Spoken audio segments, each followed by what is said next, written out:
توبہ. میں نے اپنے استاد محترم فقیہ وقت محدث العالم حضرت مولانا محمد یوسف صاحب بنوری رحمت اللہ علیہ سے سنا تھا، اور آپ نے فرمایا کہ عرب کا عوام ہمارے ملک کے خواص سے افضل. آپ نے ایک موقع پر یہ بھی کہا کہ وہاں کے عام نمازی اس ملک کے اولیاء کرام سے بڑھ کر.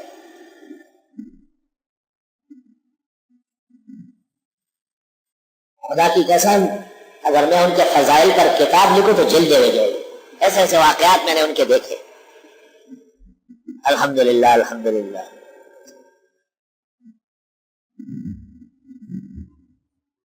ابھی ہمارے ایک دوست اور شاگرد نے مجھے کہا تھا کہ ملا علی قاری کی تفسیر چھپ کر آ گئی، آپ کے لیے میں نے ایک نسخہ رکھ لیا. تو اس سے پہلے میں گیا مارچ مئی میں، اس وقت بھی نہیں ملی. اب بھی میں نے اس کو فون کیا، کبھی کہتے ہیں میں مدینے میں ہوں، کبھی کہتے ہیں مکہ میں ہوں. میں اس پہ ناراض ہو گیا، دھوکے کر رہے تھے کھیل تماشے کے لیے. میں مل گیا تمہیں. تو اچانک جس دن ہمارا ہے تو اس نے کہا بس میں رات کو حرم شریف پہنچا، عمرہ کر کے فجر کے بعد آپ کے پاس آ رہا ہوں، کتاب لے کے آئے. لے کے آئے تو اس نے اس طرح بتایا، فون پر نہیں بتانا چاہتا تھا کہ میرا ویزا کینسل ہوا ہے اور میرا پاسپورٹ بھی ضبط ہوا ہے، تو پھر آدمی نکل نہیں سکتا ہے باہر. تو میں نے ایک عرب کو کہا کہ یہ کتاب شیخ کو دینی ہے اور وہاں جا نہیں سکتا. اس نے کہا میری گاڑی میں بیٹھ. میں سے بتا انا رجوع الجوادات پولیس کے ساتھ میں دیکھوں کون ہوتا ہے. کہا وہ باہر گاڑی میں بیٹھا ہوا ہے رات سے. میں نے اندر عمرہ کیا، صبح آپ کے پاس آیا، آپ جاؤں گا مجھے واپس پہنچائے. کہ شیخ ہمیں دعا دے گا. اتنی بہترین کتاب ہے جس کے لیے وہ 2-3 سال سے سرگردان ہے. ملا علی قاری کی یہ تفسیر 5 جلدوں میں تیار ہو گئی، چھپ کے آ گئی. اور اس سال آپ کی تفسیر کی فضیلت ہے کہ اس میں بہت ساری نئی کتابیں بھی اضافہ ہو گئی الحمدللہ. کیونکہ ہمیں ڈر لگا کہ شاید کتاب نہیں پہنچ رہی ہے. ایک اور عزیز دوست نے کہا کہ میرے پاس اصلی خطی نسخہ موجود ہے جو حرم نبوی مسجد نبوی کے مخطوطات کے شعبے سے اماموں کی سفارش سے ہم نے حاصل کیا. میں نے کہا چلو وہ دے دو. وہ غریب پوری رات مشینیں چلائی، کتنی بڑی بڑی جلدیں، 3 جلدیں بڑی پوری رات فلموں سے بنائی. اللہ اس کو جزائے خیر دے. ہر صبح چونکہ میں اسی دن آنے والا تھا، اصلی خطی نسخہ بھی اس تفسیر کا مل گیا اور چھپا ہوا مل گیا. ان تعدوا نعمت اللہ لا تحصوها. یا اللہ اپنے انعامات پر شکر کی توفیق عطا فرما. تو آج یہ تقریر ہوئی کہ بھائی وجوہ اور بنائے شرک وجہان ہے، الجہل بالمصالح الشرعیہ اور والتعدی عن الحد الشرعی فی المحبہ او الاعتقاد. اور شرک کی 2 قسمیں بیان کی، ایک اعتقادی اور پھر فعلی. اعتقادی کی 4 قسمیں بیان کی، شرک فی العلم، شرک فی العبادہ، شرک فی الدعا، شرک فی التصرف. اور فعلی کا کہا کہ وہ متنوع ہے، اگر عقیدے میں نہیں صرف اعمال کے درجے میں تو شرک فعلی ہے. اور اس بارے میں مفید کتابوں کی بھی رہنمائی کی گئی ہے. یہ بھی بیان کیا کہ مشرکین 4 قسم کے تھے، مشرکین بالکواکب، مشرکین بالملائک، مشرکین بالجن، مشرکین بالصالحین. اور اس سے پہلے ہم نے یہ بیان کیا کہ قرآن کریم کے نزول کے وقت دنیا میں 4 فرقے آباد تھے. 2 قریب میں تھے، یہود و نصارہ، اور 2 بعید تھے، یعنی مجوس اور صابری. مکہ مکرمہ میں ایک فرقے کا اضافہ ہوا تھا مشرکین، اور مدینہ منورہ میں ایک فرقے کا اضافہ ہوا تھا منافقین. ان 6 فرقوں کا قرآن کریم رد کر رہا ہے. ہم نے تفصیل کے ساتھ یہ بھی عرض کیا کہ قرآن کریم کا موضوع بیان غرض نزول وہ ہے دعوت اللہ. قرآن کریم ثابت کرتا ہے التوحید الخالص للہ وحدہ، اور ثبوت کے لیے دلائل عقلی، نقلی، وحی تینوں طرح پیش کرتا ہے. اور نفی کرتا ہے شرک بجمیع وجوہہ سواء کان کفرا بواحا او نوعا من الکفر.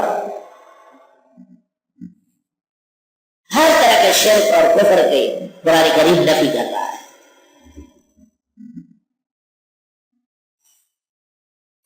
ہم نے یہ بات بھی عرض کرنی ہے کہ ایک تفسیر ہے اور ایک تعویل ہے. تفسیر عموماً روایات سے ہوتی ہے، جیسے کل میں نے عرض کیا تھا کہ اولم یر الذین کفروا ان السماوات والارض کانتا رتقا ففتقناهما، اس میں روایت آئی ہے کہ دونوں بند تھے کھول دی، یہ تفسیر ہے. اور ابن عمر نے جو ابن عباس سے پوچھا اور اس نے کہا ادھر سے بارش ہوئی اور ادھر سے فصل نکلی، یہ تعویل ہے. فجعلنا من الماء كل شيء حي ان اللہ یامرکم ان تذبحوا بقرہ، اللہ حکم دیتا ہے کہ گائے ذبح کرو.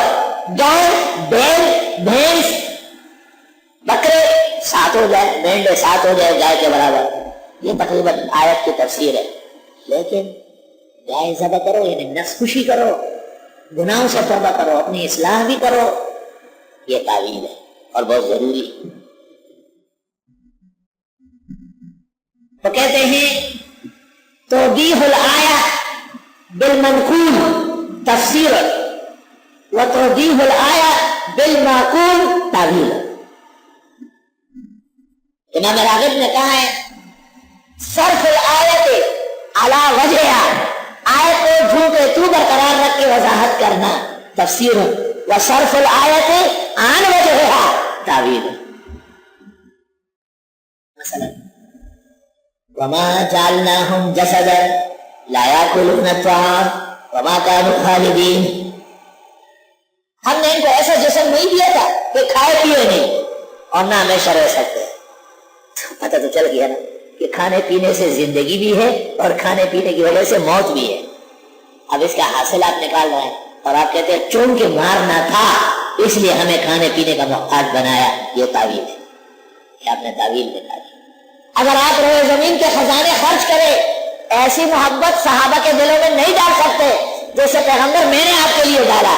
اس سے یہ پتہ بھی چل گیا کہ خرچ کرتے دہنشتل خنخوانی سخنشتل خنخوانی دہن شیری کن، خرچ کرنے اور آگے بڑھانے سے بھی محبتیں بڑھتی ہے، تعویل ہے.